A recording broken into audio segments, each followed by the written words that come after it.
물론 여긴 국민 라디오.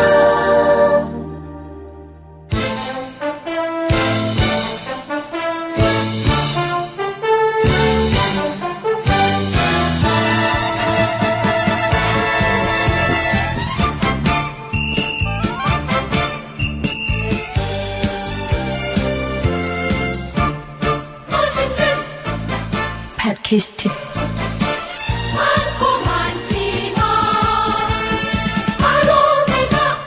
파랑담배다. 멋진 사나이 싸움에는 천하무적 사랑 뜨겁게 바로 내가 파랑담배다. 멋진 파랑담배다. 지간 정신교육은 잊어라. 젊고 순수한 파랑담배.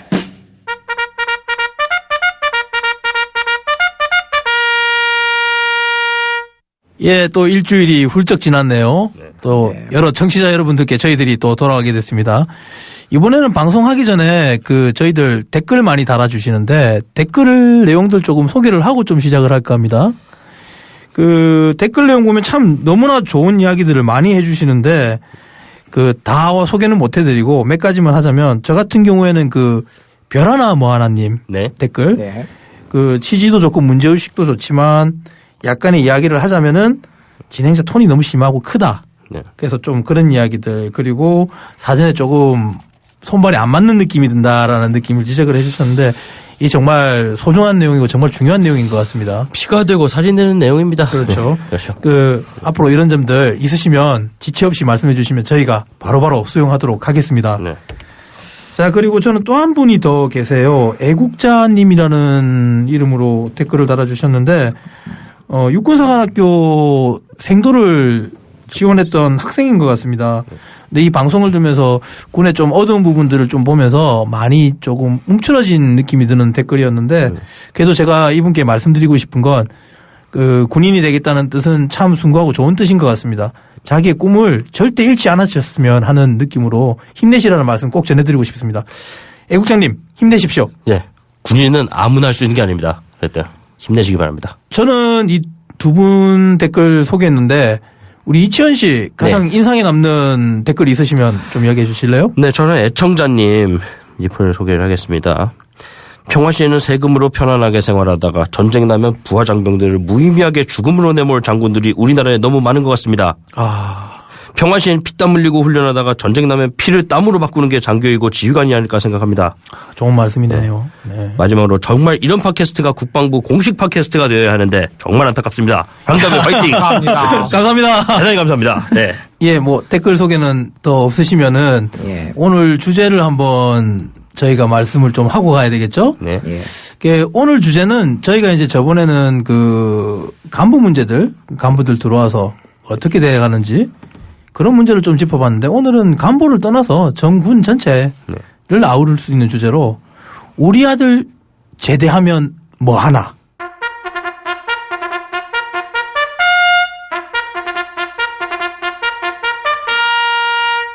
사회도 지원 문제가 많지만 이 제대 군인 지원 정책도 상당히 문제가 많단 말이죠.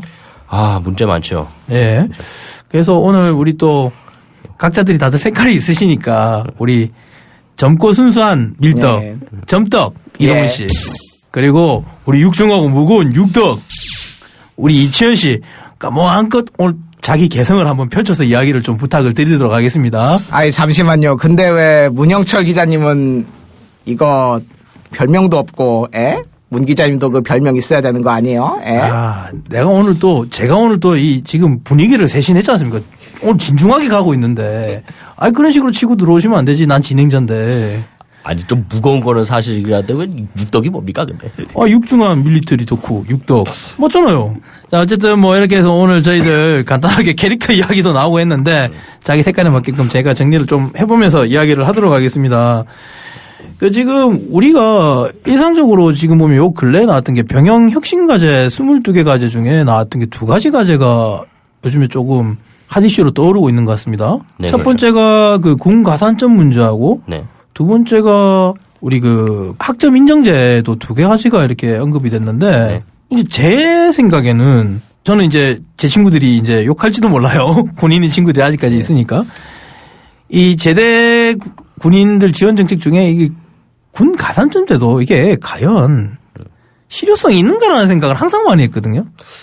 그렇죠. 그리고 이제 학점 인정 같은 경우에 이 군 생활했던 걸 학점으로 인정해 준다는데 물론 좋은 거죠. 그 학업의 연장이라든가 끊어짐이 없이 빨리 사회에 진출할 수 있게끔 보조해 주는 제도라는 측면에서는 좋은 부분이긴 하지만 부대에서 병사들을 가르쳐 봤던 지도했던 제 입장에서 봤을 때 과연 군에서 가르치는 이 모든 교육 훈련이 학점 인증으로 가능할 건가?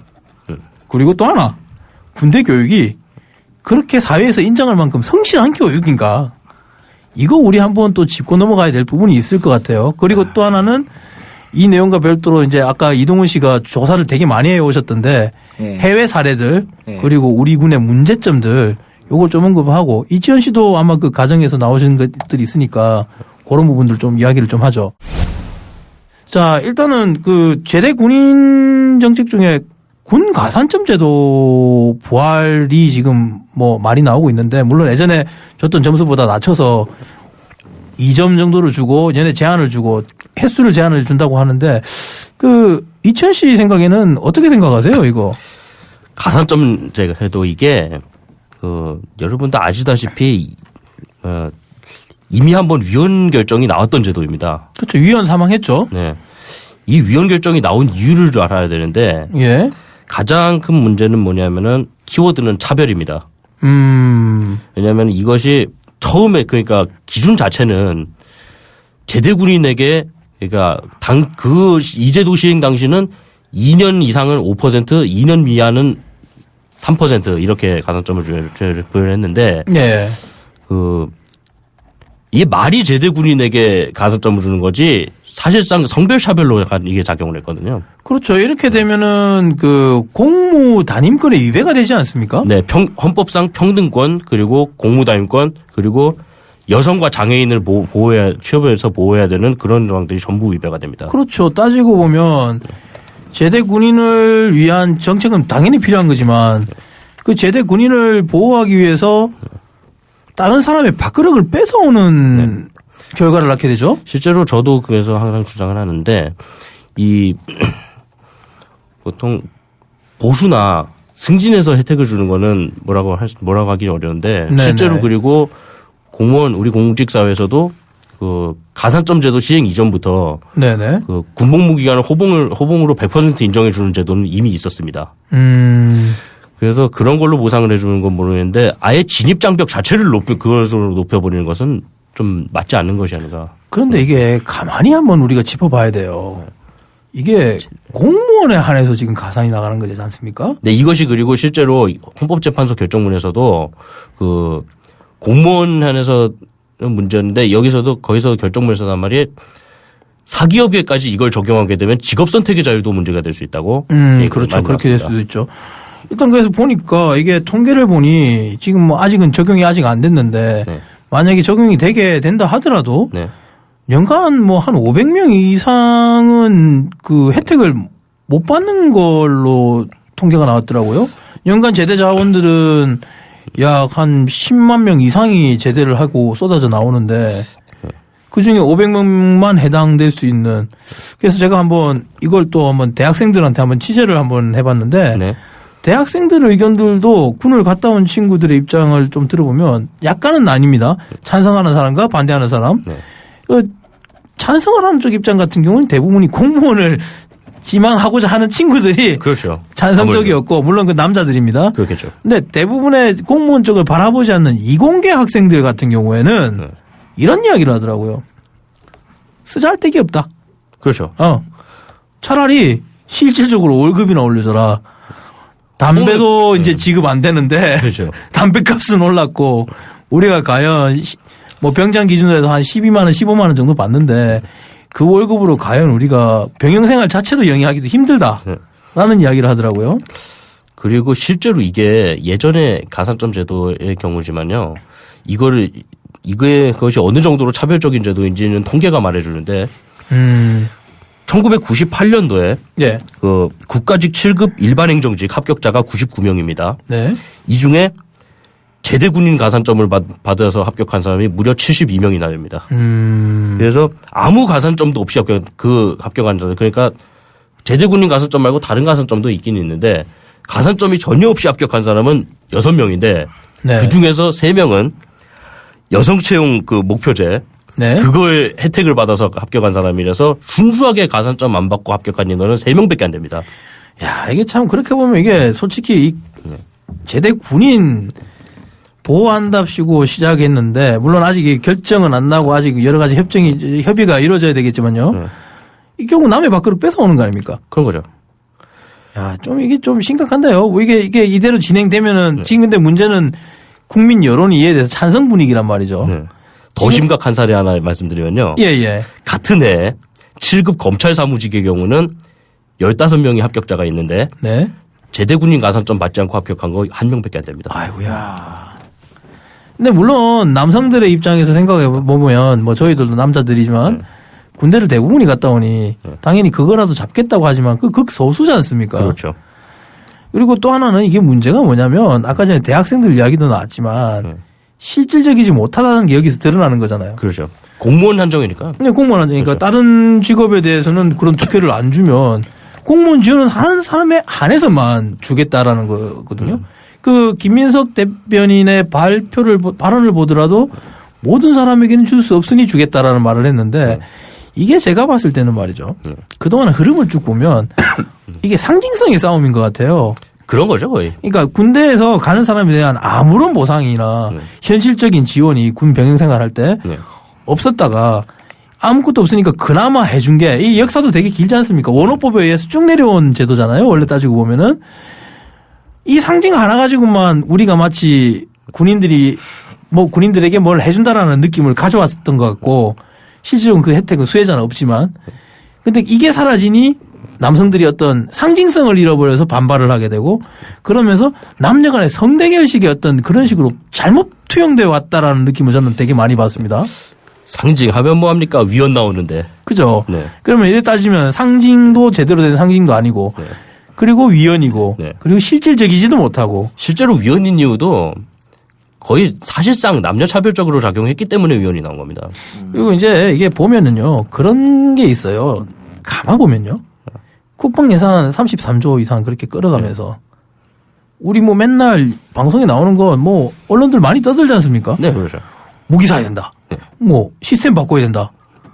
이야기했는데 무기 바꾸고 시스템 바뀌어서 잘한 거 있나요? 현재까지? 무기는 바뀌기는 바뀌었죠. 아 물론 바뀌기는 네. 바뀌었지만. 근데 뭐 예를 들어서 구속 군수 지원이 안 된다든가. 그렇죠. 예. 아니면은 굴릴 사람이 없다든가. 덩어리만 사놓고 지금 보면 장식품이에요.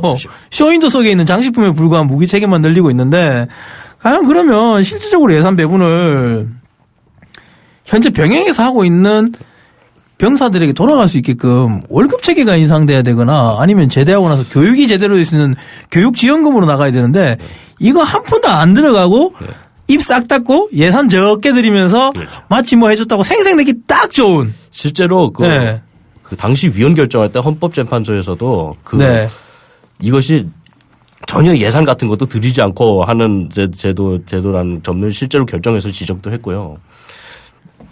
거기다가 그 여러분들 아마 그 국방 예산 항상 그 보도 나올 때 보면은 반 이상이 인건비다 이런 말을 하는데 그게 와닿습니까 그게?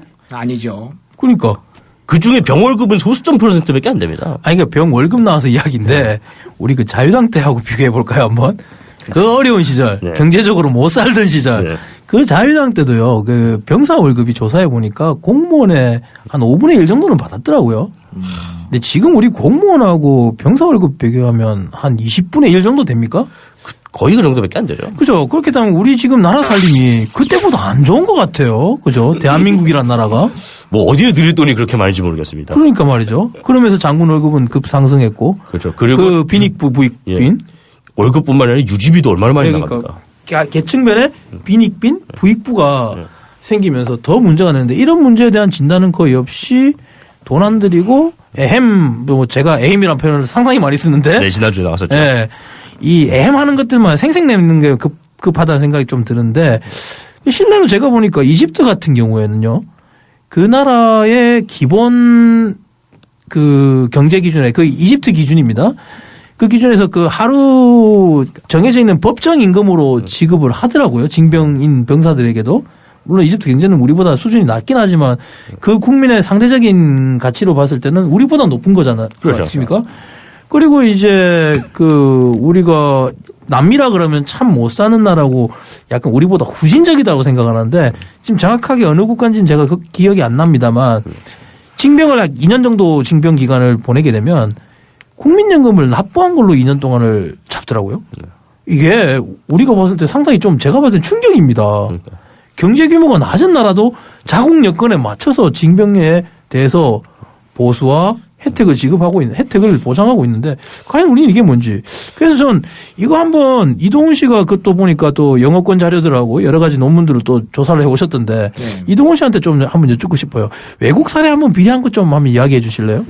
뭐 사실 뭐 이런저런 나라 다 들기는 뭐 하니까는 가장 그 우리나라에 그 영향을 많이 미치고 있는 나라인 그 미국의 어떤 그 군인들을 그 지원하기 위한 제도 하나만 보더라도 그 제도에 관련된 내용을 읽고 있으면 어떤 생각마저 드냐면은 야, 이렇게 제도적으로 잘 돼 있는데 미군 제대에서 나 직장 없어요. 실업자예요. 이러는 놈은 진짜 속된 말로 병 X다. 이런 생각이 들 정도로 한번 시원하게 이야기하세요. 그 뭐 병 X가 가지 말고 그냥 시원하게 병신. 병신.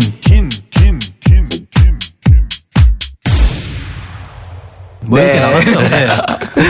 네. 그런 생각이 들 정도로 진짜 체계적으로 잘 갖춰져 있습니다. 예. 야, 역시 쌀나라네요. 예, 그렇죠. 그 구체적으로 다는 설명을 못 해드리고 조만간 성격으로라도 설명을 해드릴게요. 네. 자, 유의하실 점은 여기서 설명드린 거는 거의 아주 일부에 불과합니다. 예.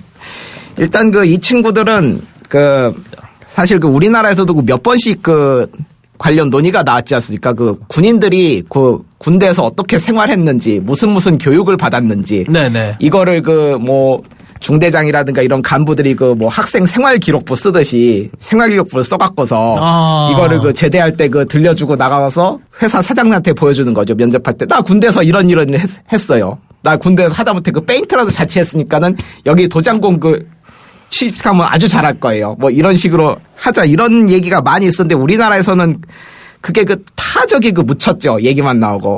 그게 제가 보니까 그거 같아요.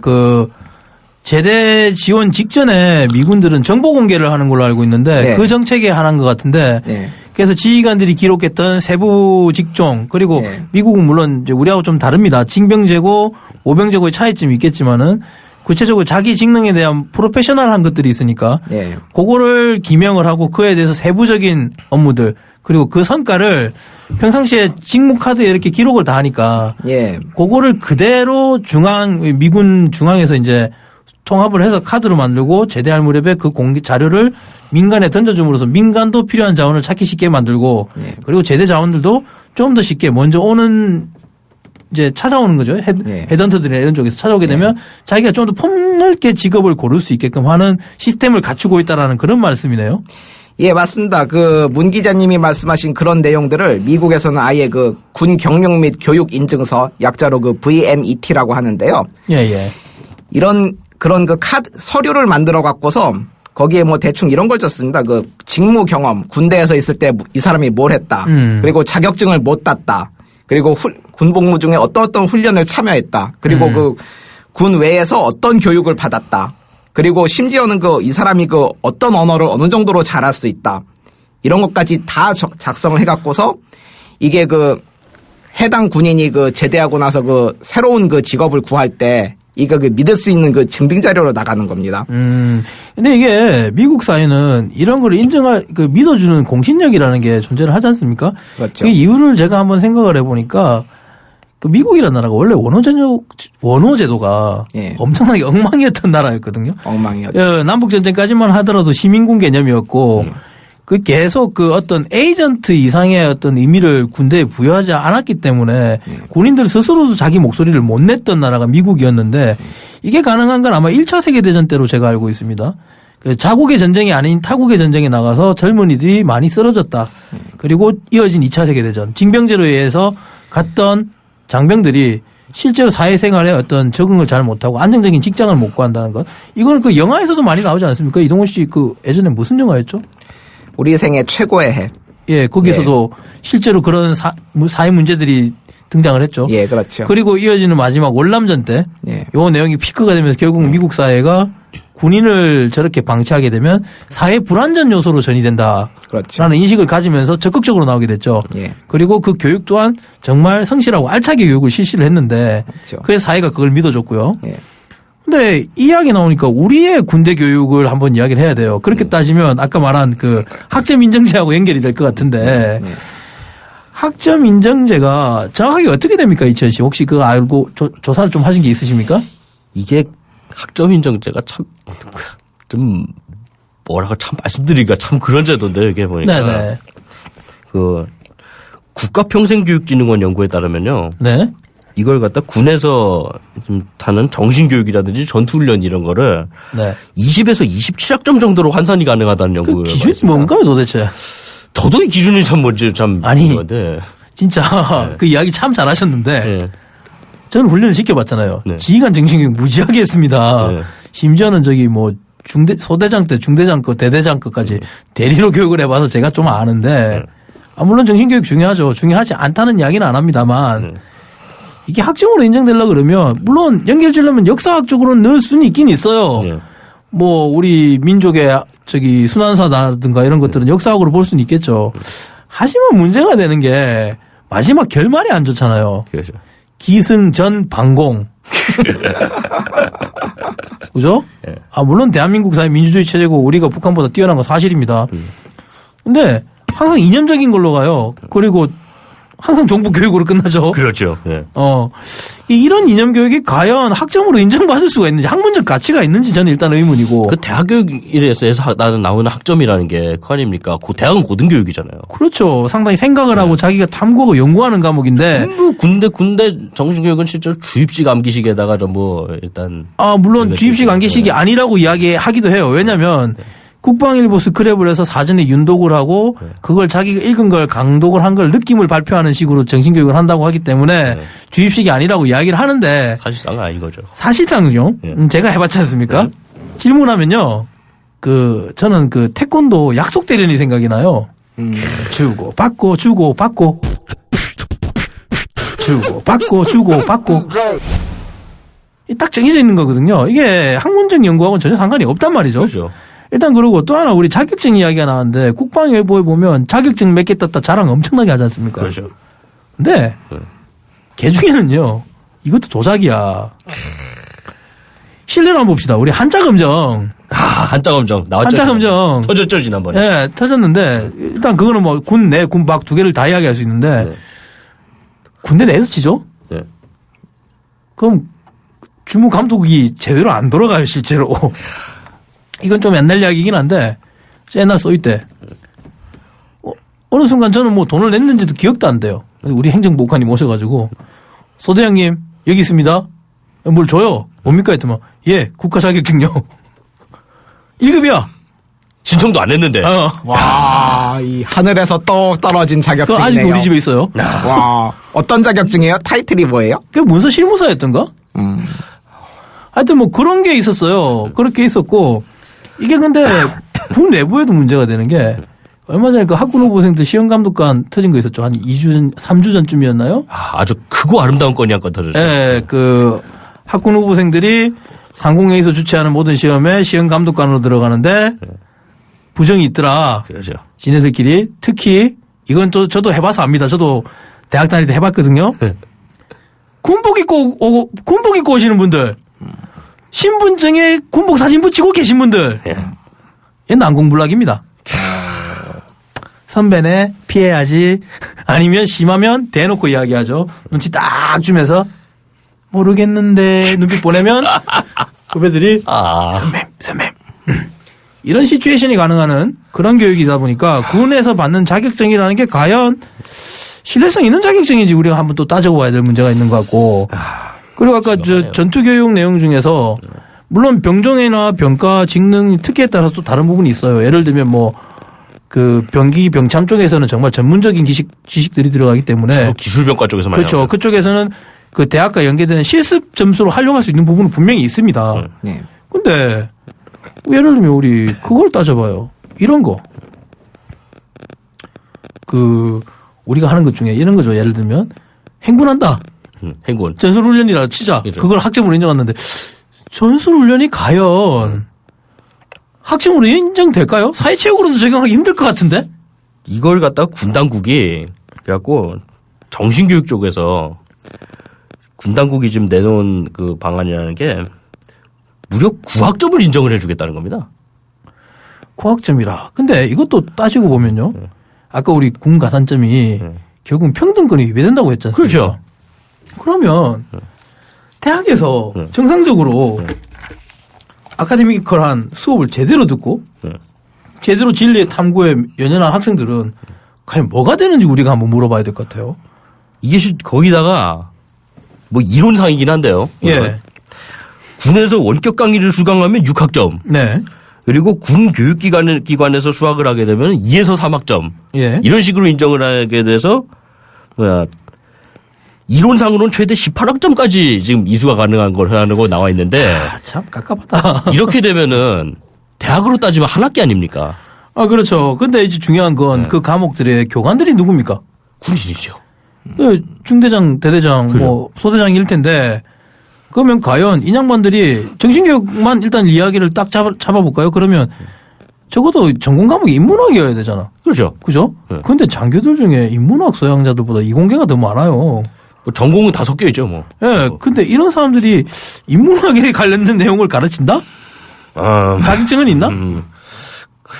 그죠? 교원 자격증이라도 있으면 모를까요? 정말 메롱이지 않습니까, 이거? 네, 그렇죠. 그렇죠. 네. 자, 그리고 또 하나, 이거 말고 우리 원격, 강좌 학점 이수제도 또 있지 않습니까? 이거하고 별개로. 네. 그 군 부대 내에 인터넷, 이제 사이버 지식 정보방인가요? 네, 싸지방사. 일명 싸지방. 네. 싸지방이라는 PC방에서 이용을 할 수 있는 게 이제 원격 강좌 학점 이수제라는 게 있는데 이게 2013년 기준으로 전국 110개 대학이 등록이 돼 있습니다. 네. 근데 중요한 건 네. 서울대를 비롯한 서울의 주요 대학들은 안 했어요. 이른바 인서울들. 예, 소위 명문이라고 하는 네. 대학들은 안 했죠. 그리고 실제로 반대하고 있습니다, 그 대학들. 예. 그리고 한 관계자의 말을 들어보면 군에서 하는 게 학습의 질을 담보하기 어렵다. 네. 그리고 훈련 자체를 인정하는 것은 더욱 어려운 문제다라고 밝혔습니다. 네. 뭐 어느 대학의 관계자분이라는 이야기는 제가 안 할게요. 한마디로 일선 대학에서 이렇게 보고 있다는 얘기죠. 네, 그렇죠. 그리고 실제로 이걸 들은 학생들이 그 11,223명 정도 2013년 기준입니다. 네. 대학 재학 중에 입대자 전체 수준의 2.7%밖에 안 돼요, 또. 네, 그렇죠. 이것도 인정해줘도 그럼 2.7%만 인정받는 건데 그렇죠. 이 왜 2.7%밖에 안 되는지 이거 짚고 와야 되는데 이 이야기 없이 그냥 무조건 인정한다는 이야기로만 지금 우리 국방부는 네. 선전을 아주 멋지게 과대 선전하고 계시죠. 정작 야전부대 형편이나 그런 거는 뭐 전혀 고려를 전혀 안 했죠. 과연 컴퓨터가 몇 대가 있는지 있어봤자 대대급에 한 30대 있으면 많이 있는 거고 그렇죠. 있어도 그것도 뭐 무료도 아니고 자기 돈 넣어서 써야 되고 그렇죠. 접속 시간 제한이죠. 제한 있고 그리고 작업 나가고 뭐 나가고 하면 시간 없을 거고 그러면 쓸 수 있는 시간 한정돼 있고 그래. 그러면 이것도 한번 봐봐요. 군대라는 데가 아무리 좋아져도 짬밥은 존재합니다. 그렇죠. 그러면 예, 죄송합니다. 제가 좀 속옷 좀 쓰겠습니다. 짬밥 찌끄레기 2등병들 과연 쓸 수 있을까요? 아, 어렵죠. 이 전혀 지금 실질적인 게 하나도 없어요. 한마디로 이거 누가 결정했는지 참 모르겠다고요. 예. 이런 문제를 지금 우리가 학점 인정으로 가겠다라고 이야기를 하는데 외국 사례 한번 좀 듣고 가볼까요? 혹시 이동훈 씨 이 관련돼서 우리 점떡 이동훈 씨께서 좀 연구하신 게 있으십니까? 그 놀랍게도 저기 그 미군은 이미 그 군복무 기간 내 학점 인증 제도, 예, 군복무 이거는 아까 말씀하신 뭐 원격 강좌나 뭐 이런 거 말고요. 네. 사실 그 원격 강좌에서 대해서 제가 조금 보충 설명하자면은 그 미국 유수의 뭐 유명 대학지지 뭐 MIT나 그 스탠포드 대학들 이런 대학들도 원격 강좌 자체는요. 그 대학의 유명한 누구누구 교수가 하는 강의 이런 거 그 인터넷으로 누구나 다 무료로 볼 수 있어요. 네. 근데 이거를 걔들은 뭐 이거를 다 봤다고 해서 뭐 학점을 주느냐, 학위를 주느냐 안 줘요. 왜 그럴까요? 왜 그렇습니까? 제가 잘 모르겠는데 저도.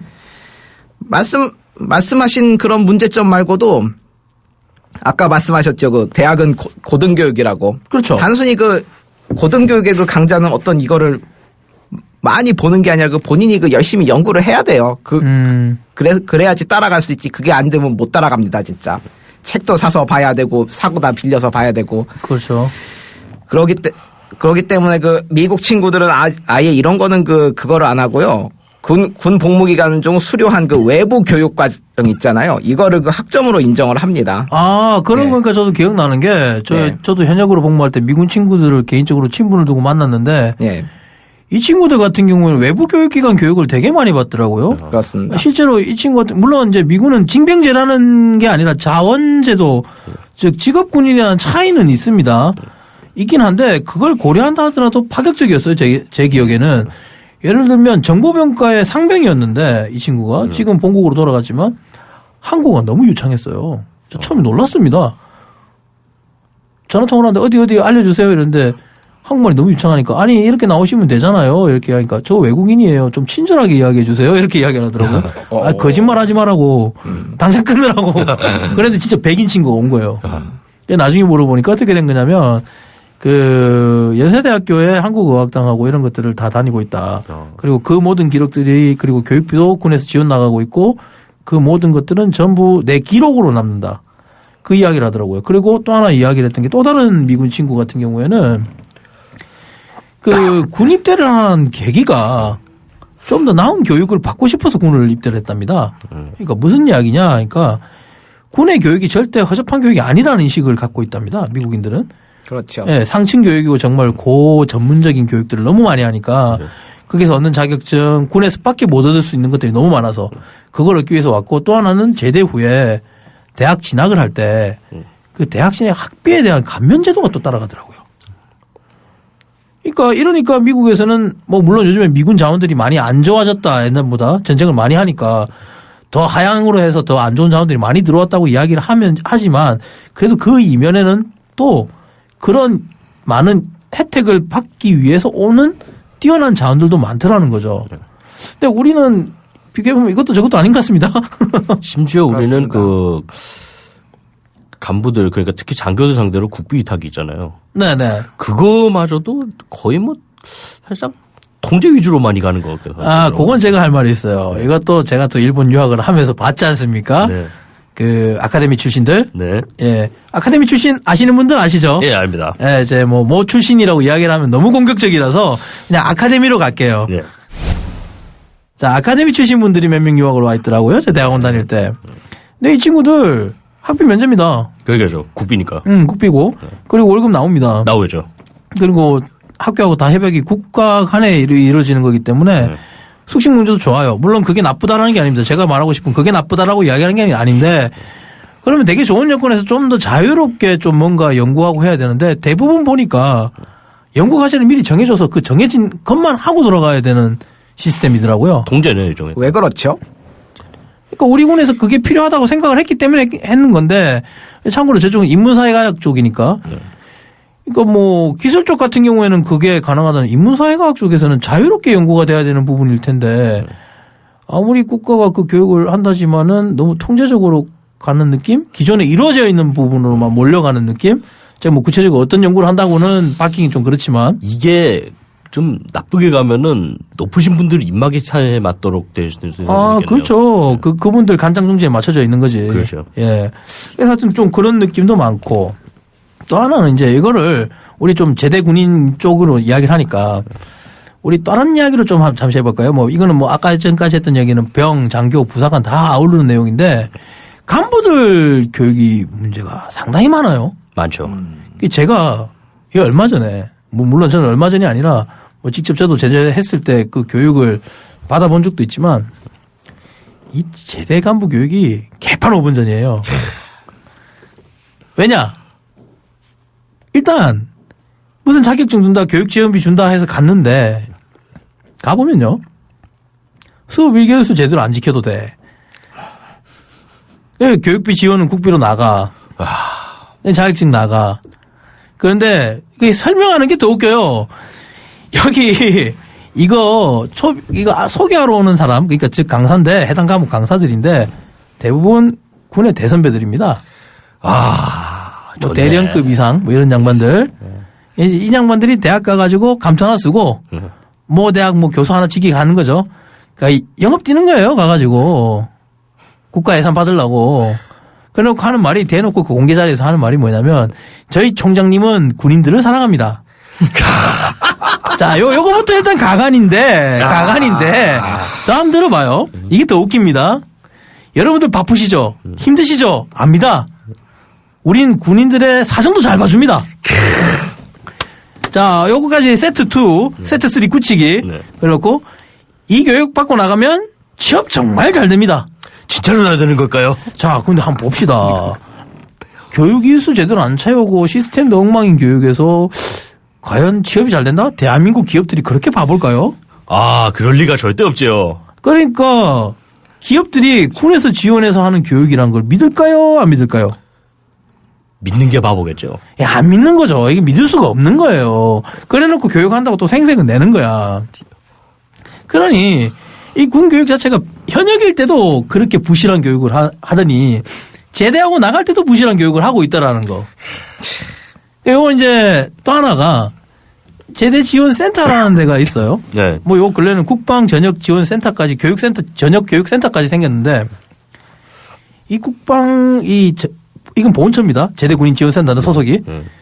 근데 이게 그 하시는 분들이 있어요. 영업 이 담당하시는 상담사 분들이 쭉 있어요. 저도 이제 제대하고 일본을 갔다가 들어왔는데 오라 그러더라고요. 그 나는 취업할 생각이 없다. 당분간은 공부를 하든 다른 연구를 하겠다. 근데 와보래요. 일단 와보래. 일단 한번 와보시라니까요.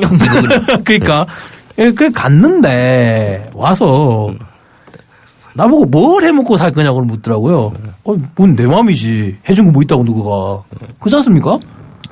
뭐 그냥 대충 뭐 내 준비하고 이렇게 알아서 내 개성 맞춰 살 거다. 근데 뭐 교육을 받으래. 내가 뭐 교육 받으러 해주세요 하고 간 것도 아닌데 지가 막 받으라는 거지. 그래갖고 안 받겠다 하고 저 집으로 왔어요. 오라가라 해놓고 뭐 아무것도 없고 그래서 제가 집에 왔는데 며칠 뒤에 사상이 벌어진 거지. 이거 뭐냐면 저는 아시다시피 인문학이 전공입니다. 이공계가 아니에요. 뭐 제가 이쪽이 나쁘다는 이야기가 아닌데 전기 배선공 교육을 받으러 오라고 통지서를 보냈더라고 우리 집으로. 왜요? 그거 왜 오는 겁니까 그거는? 이제 들어보세요. 근데 문제는 내가 뜯어봤으면 나는 그냥 피식 웃고 말지요 이러고 넘어가는데 문제는 우리 아버지가 뜯어봤어. 어이구야. 우리 아버지 뜯어보고 울으셨대. 우리 어머니가 보시고 대성 통곡을 하시는데. 아이고. 이게 군인 2번 죽이는 겁니다 이거. 대충 맞춰서 뭐 하려고 그러는. 아주 그냥 대충 그때 달라요 뭐 이런 패턴인데 이게 제가 제대하고 뭐 하니까 몇 년 전의 이야기죠. 근데 이 패턴이 과연 나아졌느냐. 그래서 전 또 요번에 1월 달에 뭐가 있었냐면 제대군인 지원 전직교육센터가 처음 1월 5일 날 발족을 하고 첫 교육을 했습니다. 지난 1월 19일부터 시작을 했던 걸로 제가 기억하는데 거기를 또 제가 한번 장소를 안에서 주변에 매복을 좀 했었습니다. 그래서 나오시는 분들께 이런저런 이야기를 나눠봤는데 야 이것도 충격이에요. 우리 군대 절대 정신 안 차려. 똑같아. 뭐냐 이게 처음 나왔을 때 작년 8월에 예산 받고 나왔는데 뭐라고 나왔냐면 육해 공군 해병대별로 군종별로 세분화시키고 보병, 포병, 공병, 기계화 뭐 이렇게 해서 병정별로 또 구체화시키고 그리고 대위에서 뭐 대령까지 쭉 계급별로 나누겠다. 입맞춤을 할 수 있는 눈높이를 맞출 수 있는 입의 구미에 맞는 그런 교육을 하기 위해서 이게 창설을 한다라고 해서 예산을 다 확정이 돼서 생겼는데 명분은 그렇듯하네요. 네, 그렇죠. 근데 왜 제대군인센터도 있는데 보훈처에 왜 누군 그거 하냐 이거지. 그래서 가봤더니만 대상자가 10년 이상 장기 복무자에만 일단 해당됩니다. 아이고요. 일단 요것도 그나마 전체가 아니에요. 네. 근데 참가한 사람들이 왜 갔냐 물어봤어요.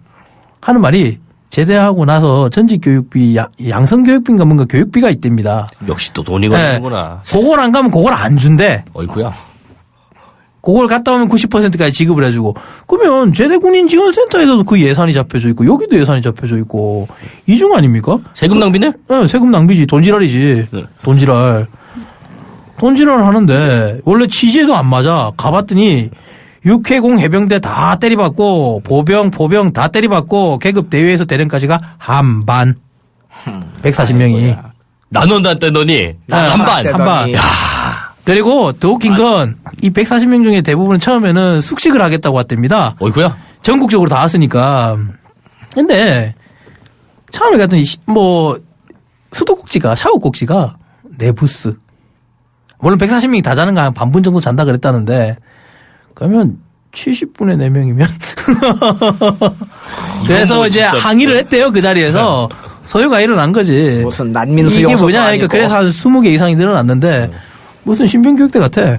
샤워 시간 20개라도. 뭐 샤워 시간 통제해야 되네. 이제 뭐 그래 하여튼 그렇죠. 이따 인프라도 없었지. 급작스럽지 교육도. 나온 것도 출범도 정말 급작스럽게 했지. 그렇죠. 근데 이 자리를 보니까 또 9개 보직이 늘어난 거더만요. 야, 역시나 그 있었네 뭐가. 역시 그러니까. 늘어나는 애햄들은 또 늘어나. 우리 애햄을 이야기 안 하고 싶은데 저번 주에 애햄들이 또 나와 하여튼. 하여튼 그 이제 그런 이야기들을 그게 나오신 분들이 이야기를 했었어요. 그리고 또 하나 웃긴 건 그분은 이 이야기를 하더라고요. 뭐 보일러 광고를 인용하면서 진급 못해 때려잡고 제대하면서 때려잡고 2번 때려잡는 제대군인 지원 정책이라고 이야기를 하시면서 저를 붙잡고 하소연을 하시던데. 죽이는 거네 그냥. 갔더니 그 이야기를 했답니다. 제대 교육비 뭐 이런 거 이야기를 하면서 당연히 묻을 수 있는 거죠. 제대하는 군인들이면.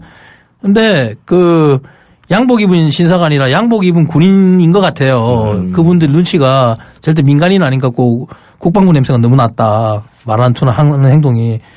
이제 그 이야기를 했더니 하는 말이 당신들 돈 보고 뭐 이거 들어왔냐고. 돈 보고.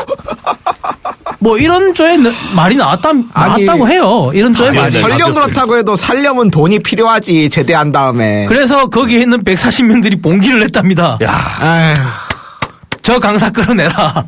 그래서 부랴부랴 중간에 중재를 하고 난리 부르스가 나서 분위기가 완전 엉망이 됐다는데 저건 좀 1일차 때 들었던 내용이고 그게 뭐 월요일부터 해서 금요일까지인가 4박 5일인가 그랬던 것 같은데 그 2일차 교육을 또 슬쩍 들어봤는데 여기서는 또 재미난 게 교육 뭐 합니까 물어봤어요. 그때 뭐 인성검사하고 적성검사를 하더래요. 뭐 그거는 그렇다 쳐요. 근데 그 친구 말이 뭐 공짜로 해서 좋긴 한데 이거 사회에서도 할 수 있는 거 굳이 이걸 내가 차비 써가면서 여기까지 와서 받아야 되냐. 그래놓고 한 말이 교육이 선배와의 대화가 그렇게 많다네. 선배님들이 하실 이야기가 많나 봐. 대령분들이. 근데 나이도 전부 국한된 게 50대 이상. 좋은 자리 가 계신 분들이겠죠. 그 뭐 완전 상황이 달라. 거기에서 대위 제대한 친구들은 이제 막 30대 중반, 후반, 뭐 결혼한 사람도 있고 안 한 사람도 있겠지만 이 친구들은 사회 나가면 지금 20대 친구들하고 그 인력 시장에서 싸워야 되는 거 아닙니까? 그렇죠. 이런 이야기가 없더라는 거예요. 그 민간의 토익, 토플을 어떻게 접근해야 되고 이런 이야기 싹 없고 그냥 뭐 대령급 나는 해군 대령 출신인데 뭐 어쩌고 이래가지고 인생을 열심히 여러분들은 긍정적으로 봐야 되고 뭐 이런 그렇게 하셔야 됩니다. 뭐 이런 이야기만 나오니 실질적인 도움은 아무것도 안 주는 거네. 그렇죠. 그 이제 30대 같은 경우에는 저 50대, 60대 할아버지 이야기 듣고 내가 뭘 해야 돼? 쟤 뭐야 이러고 있는 거지. 예. 네. 그렇게 되고 설령 그 나이대에 계신 분들도 선배와의 대화라는데 저게 전향반하고 나하고 뭔 차이가 있는 거야. 이런 의견들이 나왔다고 해요. 답이 없네. 마지막 진짜. 근데 굳히기가 있었어요. 그래서 이제 이런저런 하다가 민간인 강사들이 교육은 그래도 꽤 들을만 했답니다. 뭐 그렇겠죠. 네, 인문학적인 소양들도 느낄 수 있고 무조건 나쁘진 않았는데 그런 교육은 좋았는데 이 교육에서 제일 마지막에 제일 안심했던 게 뭐냐면 이 이야기가 결론이었대요. 다른 거 다 필요 없고 인맥이다. 인맥이다. 인맥으로 성공해라. 이렇게 따지고 보면 군대 손 안 들고 네 인맥 건 네가 알아서 먹고 살아라는 이야기잖아. 물론 제대하는 군인들이 다 군피한 아닙니다. 정말 선량한 분들이에요. 대부분은 솔직히. 제대하시면서 마음들이 심숭생숭해지시는 분들이 많은데 이거 어떻게 보면 뭐 국방부 의도했던 안 했던 군피와 양성하는 거예요. 뭐야 도대체. 인맥으로 먹고 살아라. 인맥으로 먹고 살라. 차라리 죄다 군피아라도 이게라도 했으면 취업이라도 잘 됐을 텐데. 이런 이야기를 했다고 합니다. 답이 없네. 답이 예, 없어, 진짜. 이런 교육이 쭉 이어지는데 현역 때도 그렇고 제대할 때도 그렇고 결국 우리 군대는 제대군인 지원 정책 하나도 근본적인 건 변화 없이 결국은 생색내는 표면 포장지만 지금 안에 든 건 뭐 시장에서 파시는 여러 가지 이런 물건들인데 껍데기만 명품 종이백인 거지. 정확히는 제가 볼 때 요새 문제되는 과자들 같은 그냥 질소만 들어있는 거 아닐까? 그죠? 질소 충전일지도 모르겠네. 그렇죠. 예. 물에 띄우면 뜹니다, 그거. 예, 하여튼 이런 이야기들이 좀 많이 나와서 좀 씁쓸했는데 이동훈 씨 혹시 또 다르게 조사하신 내용 중에 말씀해 주실 만한 거 없나요? 예, 들어보니까는 그 제가 조사한 미군의 현황하고 너무나 차이가 나갖고서 예, 우리 군의 이런 그 현실에 진짜 눈물만 납니다. 미군에도 당연히 전역 군인들을 위한 그 재취업 과정, 예, 그런 거를 지원하는 프로그램인데 재정응 지원 프로그램에서 약자는 TAP라고 불러요. 예. 10만 명이 넘는 인원이 혜택을 받는다고 하고요. 이거 같은 경우에는 아까도 말씀드렸듯이 우리나라 제도보다 훨씬 더 체계적입니다. 예. 일단 이거를 언제부터 시작되냐 하면은 제대하기 180일 전부터 담당 카운슬러한테 면담 요청서를 제출을 합니다. 네. 네. 그래갖고서 이 카운슬러하고 대체로 뭐를 상담하느냐 하면은 일단 개인별 재취업 구상도를 작성을 해요. 내가 이러이러한 능력을 갖고 있는데 사회에 나가면 이런 것들이 어떻게 쓰일 수 있겠다. 이런 거를 다 카운셀러하고 면담을 해갖고서 네. 그거를 정한 다음에 그러고 또 자기가 가진 능력을 뛰어들 수 있는 직업 분야를 또 탐색을 합니다. 예. 그리고 만약 내가 나는 이거를 하고 싶은데 이게 모자르다. 그러면은 그런 모자란 소질을 또 개발을 하는 과정도 여기 있습니다. 그리고 또 심지어 이 TAP에는 만약 나는 이 일자리에 뛰어들 수 있겠어. 그런 확신이 든다면은 그 일자리에 바로 가갖고서 인턴 과정도 할 수 있게 해줘요. 아, 군인인데. 네. 우리는 직보반이나 이런 거 할 때 살짝 가시는 거 말고는 없잖아요. 그것도 간부들이 한정돼 있고. 그렇죠. 야, 그럼 상당히 대조적이에요. 물론 이게 모병제 국가에 돈 많은 나라에 그 차이점이라 그러면 어쩔 수가 없는 이야기긴 한데 너무 극단적인 비유가 될 수밖에 없으니까. 예. 이거 말고 우리하고 사정 비슷한 나라 있잖아요. 대만 같은 경우. 물론 징병제에서 모병제로 전환한다고 했다 잘 안 돼서 지금 2년간 또 유예를 했는데 대만 같은 경우에 급료가 상당하더라고요. 그렇죠. 우리가 지금 병장이 한 12만 원에서 15만 원 정도 되죠, 대략. 예. 근데 대만은 40만 원대가 넘습니다. 경제 규모로 봤을 때 이제 국민 소득은 우리가 대만보다 조금 앞섰는데 우리 대만보다 못해요. 뭐 그렇다면 대만은 인구가 작고 군병력이 작으니까 국방비가 작으니 그 이야기를 하겠지만 대만 인구 2천만 명 정도의 비율로 따지면 국민 비율로 따지면 비슷할 텐데 그런 이야기를 한다 그러면 도대체 대만은 뭔지. 그죠? 그리고 우리가 또 한번 봐야 될 게 저는 이제 가까운 나라 일본. 예. 일본도 솔직히 어떤 자위대원에 대한 그런 것들은 구일본적인 습성이 남아서 그렇게 복지가 좋은 편은 아니거든요. 근데 일본 같은 경우에는 이 부대에서 직접적으로 관리하는 게 많더라고요. 제가 보니까. 방명군이나 이쪽 단위에서 군과 연계된 사업을 하는 곳들 그런 쪽에서 군 내에서 실무를 했던 사람을 그쪽으로 보내는 거죠. 뭐 약간 우리 요즘의 기준에서 보면 군폐라고 비난하실지 모르겠지만 실제적으로 군대를 잘 알고 그 업무를 했던 사람이 승인해서 나가서 효율적으로 나갈 수 있게끔 그런 제대 군인 정책들이 많고 실제로 아까 자격증 이야기 이치현 씨하고 잠시 나눴는데 자격증 교육이 엄격하더만요. 그렇죠. 부대 내에서 못하게 하더만. 예. 무조건 외부에 나가죠. 네, 외부 교육 받고 외부에서 따야 되더만. 또 그게 안 받으면 안 되고 시스템이. 자기 직무에 그게 안 되니까. 근데 그렇게 돼 있는데 우리는 이게 아닌 것 같아요. 엉성하고 돈 안 들어가는 교육 맨날 하고. 지난주에도 저희가 얘기했지만은 역시 M들 역시 그 문제. 그죠? 하여튼 그런 문제들 보면 참 암담하다라는 생각이 듭니다. 요즘 취업률이 너무 안 좋아져서 스카이 대학들도 취업률이 50%까지 떨어졌다는 말을 제가 들었거든요. 뭐 진짜 가장 명문인 우리 국립 S 대학만 해도 60% 정도밖에 안 된다고 그러더라고요. 요즘에. 네. 이게 지금 그러면 그런 대학 제대로 다 교육받은 친구들도 그런데 군 도중에 간 친구들 물론 뭐 복학하는 친구들도 상당히 있을 겁니다만 그렇지 못한 친구들 도대체 어디로 나가야 될지.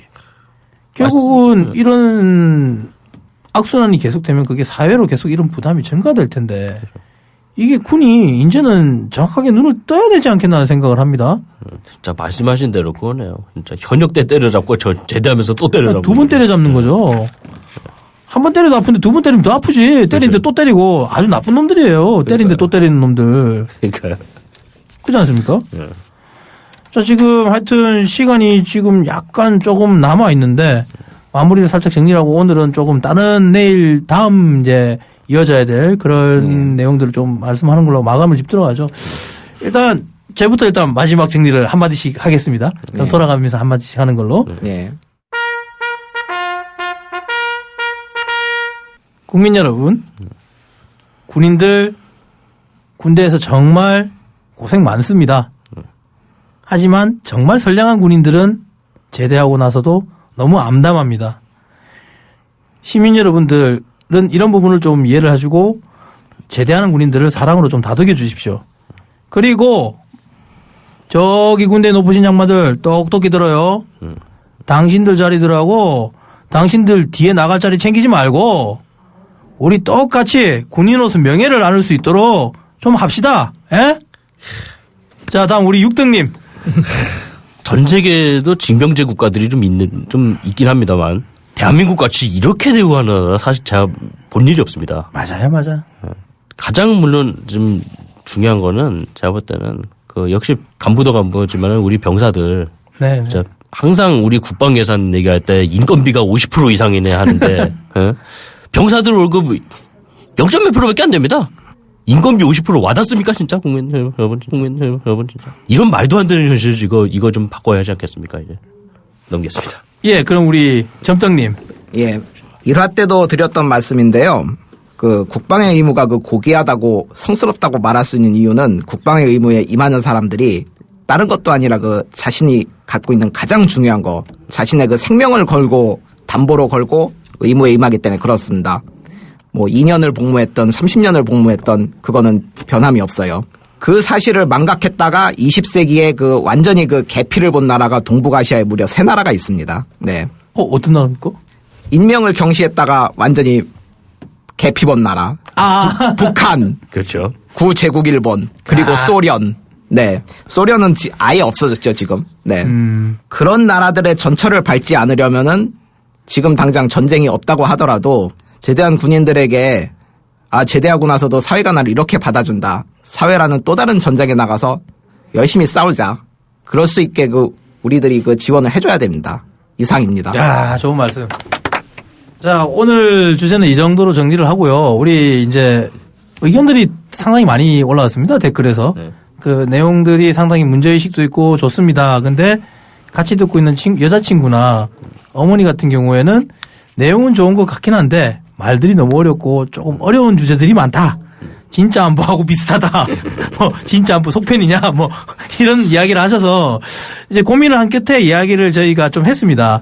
그래서 주제를 이번에는 저희가 원래 취재했던 게 그 일반 장병들의 먹고 자고 쓰는 교육 내용이었는데 잠시 이제 시사성과 좀 중요한 부분을 먼저 앞으로 빼다 보니까 좀 무거워졌는데 이번부터는 그래서 좀 가볍게 가는 걸로 해서 다음 주제는 저희가 이걸로 하죠. 과연 PX 싼가? 네. 봐봐야 됩니다 그거. 네, PX에 관련된 문제 그리고 부모님들이나 여자친구 보면 뭐 PX 물건 어떤 게 인기 있는지도 궁금하실 거고 이런 거 보내도 되는지 그리고 만약 보냈을 때는 어떻게 해야 통과가 될 건지 이런 내용에 대해서 이제 군생활 지침서 같은 느낌으로 네. 몰락몰락하게 우리 한번 진행해 보는 걸로 하고 그 청취자 여러분들 항상 댓글에 감사드리고 있습니다. 요 주제 관련돼서 사연이나 에피소드 있으시면 팍팍 올려주십시오. 적극적으로 수용하겠습니다. 마구마구 올려주셔야 합니다. 예. 팍팍 보내주십시오. 자, 그러면 마지막까지 청취해주셔서 정말 감사하고 또 우린 일주일 뒤에 뵙는 걸로 하겠습니다. 자, 애청자 여러분들 물러나겠습니다. 자, 마지막으로 하랑담배 화이팅 한번 하고 끝낼까요? 네. 자, 하랑담배 화이팅!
국민 라디오 지지하는 4가지 방법 아시나요?